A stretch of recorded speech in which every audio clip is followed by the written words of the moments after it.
I highly recommend you all check out Ryan McCaffrey's Ride the Lightning podcast with Lars, Tesla's vice president of engineering, because he dropped some pretty big news and exclusives over in that podcast that I'd never heard before, and a lot of fascinating stories about Tesla's history. So if you're a fan of Tesla at all, you should absolutely check out this podcast. But for those of you who don't have the time to watch the whole thing, I wanted to highlight one of probably the most interesting bits of information Lars dropped in this podcast, and of course, that relates to the Model S and X, which demand has been pretty noticeably slumping for. We have inventory trackers for this thing, and it's no surprise really, because the Model 3 has just gotten so good that there's very, very little reasons to buy the Model S anymore. Like, the range on the Model 3 has gotten fantastic. The performance Model 3 is beautiful and extremely quick to the punch, and honestly has just made the Model S a very, very difficult value proposition. It is certainly better in several regards, like the Plaid is faster and the long range goes further than the Model 3, but because the charging peak speed is the same, it's not even really better at road tripping, and it's just not worth twice the car. And I think honestly Cybertruck has probably impacted Model X sales pretty substantially, because the Model X before was just like the biggest, fanciest Tesla you can buy, but there's nothing more attention grabbing and eye moving than a Cybertruck, and it's got even more storage space than a Model X does. So demand for these vehicles has clearly dropped, and I think the Model X demand will also continue to drop with the launch of the updated Model Y, which is now rocking more features than the Model S and X. Like, Model Y still has the hatchback, but it's got the powered second row seats, and you've got ambient lighting support with these really fancy light bars, which I think are a little overrated, but a lot of people seem to love the design of the launch series Model Y, and it is substantially cheaper than the Model X. Arguably more practical too, because you can install a roof rack on it, unlike the Model X with those fancy doors. Roof racks are a no-go. You've got a drainage hole in the front of the Model Y. You don't get that in the S or X. So because of the demand slump, Tesla has started offering free lifetime supercharging on the Model S and X, while simultaneously raising the price by about $5,000, making the Cybertruck now actually pretty substantially cheaper than the Model X because it qualifies for the federal tax credit, whereas the Model X no longer does because of this change with the unlimited supercharging. So Ryan rightfully asked Lars on the podcast, like, what's going on with the S or X? With demand going down and Tesla seemingly very focused on bringing the Cybercab to the market this June and ramping up production of the updated Model Y. Also, more affordable models are supposed to launch in the next few months. Is there time for the S and X? And Lars just reassured everybody, said, don't worry, we love the Model S and X. They're very nostalgic to us, and there's a lot of great things we can do with them. So just like, be patient. Later this year, we'll have some updates for you. They're gonna get some love, because it has been about 4 years since the last major refresh, which is still surreal to me. I feel like it was just yesterday I woke up and suddenly Tesla had these revamped interiors on the S and X right after Elon tweeted that there was not going to be an S and X update and they were just making them for nostalgic reasons. Lars, I think, actually would be a great CEO. I mean, sorry to step on anybody's toes, but I think a $1 trillion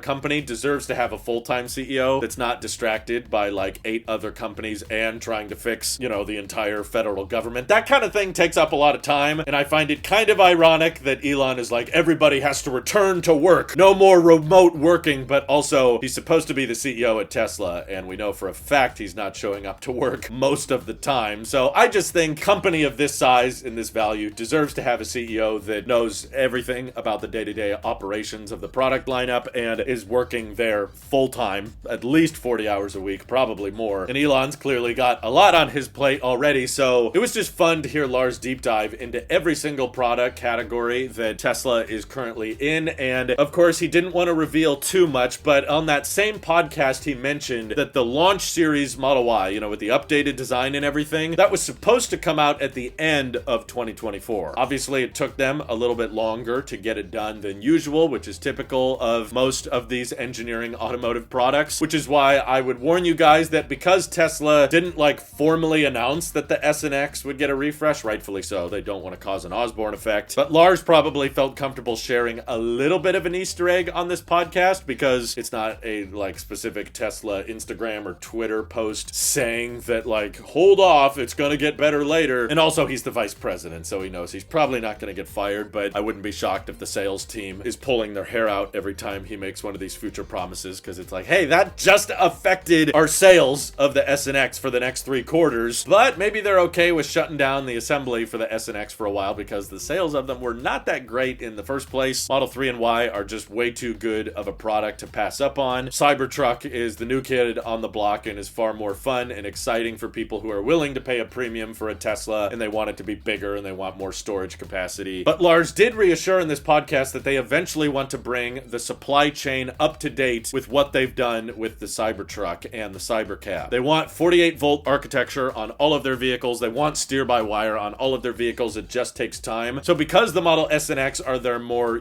premium segment, their more expensive options, my hope is that within the next few months, probably because of comments Lars made on this podcast, Tesla's just gonna build enough S and X to last them for the next couple of quarters, maybe to try to get last-second deliveries of the old 2025 Model S and X. They'll include FSD as well. They're already including lifetime supercharging, which is going to cost them, thousands of dollars over the life of the car. So you might as well throw in, lifetime premium connectivity or something like that as well. But they could just shut down the assembly line for a few months and try to expand the supply chain that they've already built out for the Cybertruck and switch the S and X over to higher voltage architecture. That means 800 to 1,000 volts so that they can take advantage of these new V4 cabinets that are supposed to be rolling out in the next few months. That way, not just the Cybertruck gets 500 kilowatts of supercharging speed, but the Model S and X could get them as well, and that would really make them closer to road trip warriors because the Model S is just way more energy efficient than a Cybertruck. So if you can get, 4 miles per kilowatt hour out of a big sedan like that, and you get 500 kilowatts, boy, we're talking 2,000 miles an hour of charge speed. Even if it's not for very long, but hopefully with these improved higher voltage architectures, they could improve the charging curve. That would be great. And of course, do all of the interior updates that we've been begging for so long for. Ambient lighting. Come on, Tesla. Why is that on the 3 and the Y and not on the S and X? In fact, the S and X should have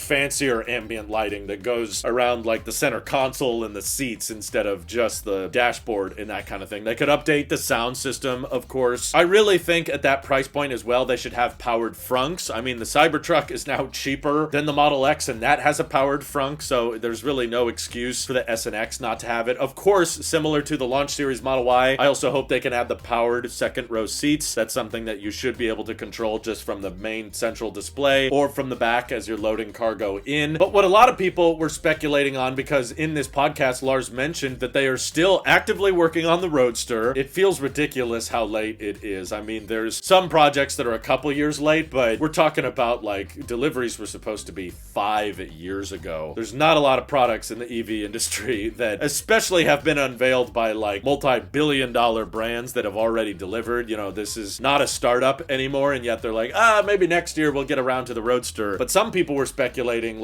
it would be great if they could retool the Model S and X line to be steer-by-wire, 48-volt, higher voltage architecture and all that, and also be able to build up a powertrain that goes in the new Model S and also the Roadster. The Roadster and the S should be built on a similar platform because that's their extreme high-end performance cars, right? We're not just talking about a simple dual motor setup in a Model 3 or Model Y. We're talking about triple motor setups that Lars is still reaffirming. They're collaborating with SpaceX on, and they're going to have cold gas thrusters that unlock a 0 to 60 time in 1 second. It's going to be nuts. I'm questioning the legality of it and the safety of it because once you launch cold gas thrusters, it's, I think, a lot harder to slow down, and people are already pretty disappointed with the brake performance on the Model S and X. So I think including better brakes from the factory would be a great place to start, and steer-by-wire would make people a lot more comfortable with going back to the yoke design, which is still an option, but Tesla now by default includes the wheel. I don't think people would mind it as much if that was full turn. So I hope that alongside the updates of the new Model S with hopefully all the improved electronics and higher voltage systems, they could also bring alongside the Roadster, because I don't think everybody's gonna need the SpaceX package. Maybe Tesla delivers non-SpaceX Roadsters to all of the people who redeemed Roadsters through the old referral program. It's crazy how many referral programs Tesla has had over the years, but at least start delivering on those so people can stop holding it over you. And I also think it'd be great if, similar to how Tesla differentiated the Model 3 and the Model Y, they don't really look like the same design language as much anymore. They changed the interior and the exterior feel a bit to give them their own distinct style. I think Tesla could do something similar with the Model X. Like, maybe make the Model X a little bit more Cybertruck-esque compared to the S. The S could retain kind of that no light bar, but two separate, slim, sleek headlights so that it feels like a more beefy, luxurious Model 3. But if the Model X could resemble a bit more of the Cybertruck aesthetic, not with the exterior stainless steel, because Lars did reassure that they don't really have any plans to use that on more upcoming vehicles. It really only just makes sense for the rugged exterior of the Cybertruck, which really just applies to the doors. The rest of the steel on that truck is somewhat fragile. But if the Model X got a Juniper refresh kind of look and also beefed up the rear a little bit more to make it a tad more edgy or Cybercab-esque on the rear, that could make it a bit more of a roomier SUV, and I think they should focus more on practicality and storage space on the Model X refresh. I would say if you care about the performance, if you care about the triple motors and all that absurd acceleration, that's what you buy the Model S and the upcoming Roadster for. But if you buy the Model X, it's because you want more seats than a Cybertruck, but you still want lots of storage capability. So I would even be okay if they extended the wheelbase of the Model X a little bit, tweaked the frunk so that it opens more like a Cybertruck or, you know, F-150 Lightning, easier to load stuff in. The Model Y still has kind of that sunken trunk, but I think a lot of people like the wider opening frunks that you can actually sit in. That way the Model X can respond a little bit to the incredible engineering feat that is the Lucid Gravity. A lot of people are excited for that to come out, and I feel like, especially with the NACS port and supercharger access and everything, the Lucid Gravity, once the prices start coming down for it, is pretty much better than a Model X in every way. It's got more storage space, it's got more range, it's got better charging, and all that really Tesla has on them is full self-driving, of course, which, depending on who you ask, is a huge deal or not a big deal at all. But if Tesla could beef up the Model X a little bit to increase the practicality of it, maybe the more storage space in the back makes it a tad less efficient. Maybe it's not going to get the same range boost that a Model S could get from a higher voltage architecture, but if they could just use that higher voltage system to increase the efficiency enough so that the range stays about the same on the Model X, but you just get more storage space out of a slightly less aerodynamic shape because the back of it is a tad more boxy to kind of respond to the tremendously good sales of the Rivian R1S, outselling the Model X, by the way, and the upcoming Lucid Gravity. You know, there's a lot of good electric competition in that three-row SUV segment, so I think it'd be smart for Tesla to try to one-up everybody with the refreshed Model X and not dwell so much on performance. You can have a tri-motor option, of course, but I just think trying to make like a